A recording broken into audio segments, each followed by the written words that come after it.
நான் நல்லா இருக்கேன். நீங்க நல்லா இருக்கீங்களா? நீங்க நல்லா இருக்கீங்க நம்புறேன். இப்ப நான் என்ன சமைக்க போறேன்னா, சாம்பார் சாதம்.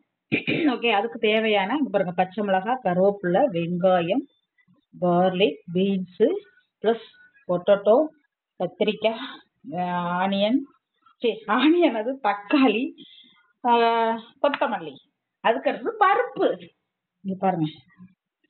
நல்லாவே இதுல ஒரு கிளாஸ் பருப்பு, ஒரு கிளாஸ் அரிசி ரேஷியோவுக்கு நான் ஊற வச்சு வச்சிருக்கேன். ஓகே, வாங்க இப்ப தாளிப்பு பொருளை போய் பார்த்துடலாம். புரியுது. என் பையனுக்கு நான் சாம்பார் சாதம் செஞ்சு கொடுத்தேன். அதுக்கப்புறம் சாம்பார் சாதமே சவுதி அரேபியா சாம்பார் தனியா ரைஸ் தனியா தான் வைப்பேன். பட் ஆனா எனக்கு இது சீரகம் சரியா, கடுகு போட்டாச்சு, ஜீரகம் போட்டாச்சு. இப்ப அது நல்லாவே பொரியுது. பொரிஞ்சதுக்கு அப்புறம் ஆனியன் போடுறோம். ஆனியன் போட்டு நல்லா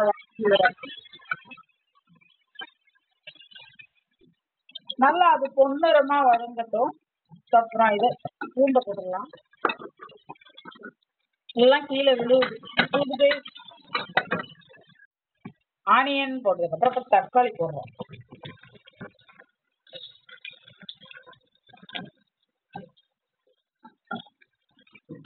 தக்காளி நல்லா வதங்கட்டும்.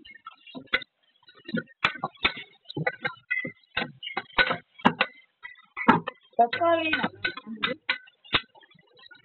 இதுக்கு இடையில தான் நம்ம கட் பண்ணி வச்சிடலாம். இங்க பச்சை மிளகாய் போட்டுடலாம். கொஞ்சம் நல்லா வேகட்டும். பீன்ஸ் பற்றி பீன்ஸையும் நல்லா வதங்க விட்டுடலாம்.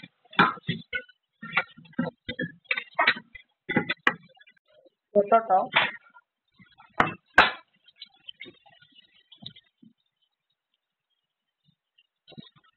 அடுத்தது பிரிஞ்சால்,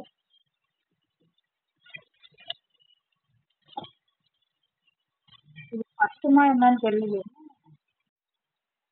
பெருங்காயம், சாம்பார் சாத்துக்கே பெருங்காயம் தானே. ஸோ நல்லாவே பெருங்காயம் போட்டு பெருங்காய பொடி,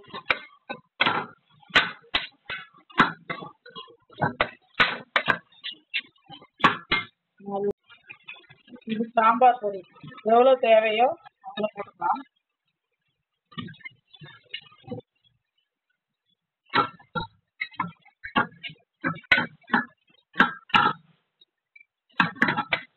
வாவ், நல்ல கலர் வந்துட்டு. அடுத்தது நம்ம வச்சிருக்கிற ரைஸ் எல்லாம் போடுறோம்.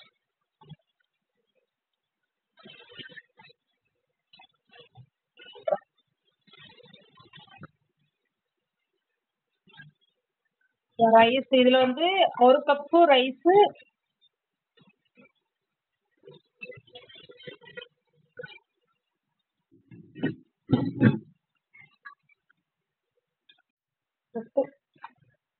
தேவையான அளவு உப்பு போட்டு நம்ம என்ன பண்றோம்,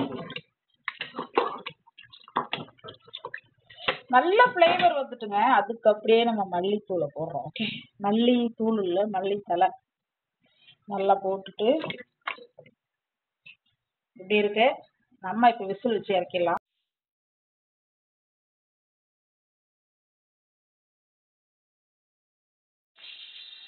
குக்கர் விசில் போயிட்டு இருக்கு. எப்படி சாம்பார், கத்திரிக்காய், உருளைக்கிழங்கு எல்லாம் வேக டைம் ஆகும் இல்லையா? எவ்வளோ விசிலும் விட்டுக்கலாம், ஒரு 6-7 விசில் விட்டுக்கலாம். பாருங்க, இப்ப நம்ம மீன் சாம்பார் ரைஸுக்கு, சாம்பார் சாதத்துக்கு மீன் ஃப்ரை. ஓகே, மீன் ஃப்ரை. ஸோ நம்ம பேன் ரெடியா இருக்கு, விசிலும் போயிட்டு இருக்கு.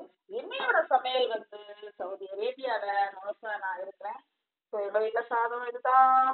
ஆயில் பேன் ஹீட் ஆயிட்டு ஆயில் தேவையான அளவுக்கு ஆயில் ஊற்றிப்போம். ஆயில் நல்லா சூடா இருக்கட்டும். நம்ம மீனை போட்டுடலாம். விசில் வந்துகிட்டே இருக்கு. நல்லாவே சூடாயிட்டு நினைக்கிறேன். வாங்க இப்ப நம்ம மீனை போட்டுடலாம். லைட்டா தான் சூடாயிருக்கு. ஒரு 4 மீன் போட்டுடலாம். நல்ல சாம்பார் சாதத்துக்கு நம்ம மீன் பொரிச்சு சாப்பிட்டா அடாடாடாடா செம்ம நல்லாவே மீன் புரிஞ்சுக்கிட்டு இருக்கான். அந்த டெக்ஸ்டர் பாத்தீங்கன்னா அந்த கலர் எடுத்து தோணுது சாப்பிட. பசி அப்படியே கொலப்பசின்னு சொல்ல ஞாபகம் வருது. நான் ஒரு நாள் கொலப்பசின்னு சொன்னேன். சோசூர்ல ஒரு டாக்டர் கொலப்பசின்னு ஒரு ஹோட்டலா இருக்கு பெங்களூர்னு சொன்னாங்க. பெங்களூர்ல நீங்க இருக்கிறீங்க அப்படின்னா கொலப்பசின்னு ஹோட்டல் இருக்க கமெண்ட் பண்ணுங்க. இங்க பாருங்க செம்மையா இருக்கு. நல்லா வேகணும். சூப்பராகவே நம்மளோட ஃபிஷ் ஃப்ரை ரெடி ஆயிட்டு இதை நான் எடுத்து அப்படியே இந்த பிளேட்ல வச்சிடலாம். பாருங்க வாவ் நல்லா இருக்கு. இந்த அடுத்த ஃப்ரை ஒரு 3 பீஸ் பெண்டிங்ல இருக்கு. ஸோ அதை நம்ம போட்டுடலாம்.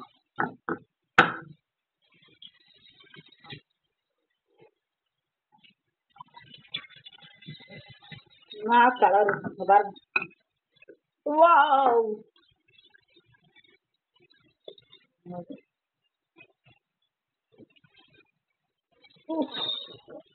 இங்க பாருங்க சூப்பராக வந்து சாம்பார் சாதம் வந்து ரெடி ஆயிட்டு ஆவி பறக்குது பாருங்க. அடுத்தது ஃபிஷ் ஃப்ரை ரெடி ஆயிட்டு நம்ம மதியம் வந்து சாப்பிட போறோம். ஸோ உங்க வீட்டில் இன்னைக்கு என்ன ரைஸ் அப்படின்னு சொல்லி கமெண்ட் பண்ணுங்க. Okay bye bye. இந்த வீடியோ பிடிச்சிருந்தா லைக் பண்ணுங்க, கமெண்ட் பண்ணுங்க, ஷேர் பண்ணுங்க, பக்கத்தில் உள்ள பெல் பட்டனை ப்ரெஸ் பண்ணுங்க. நான் போகிற நோட்டிஃபிகேஷன் உங்களுக்கு ஒரு பை பாய்.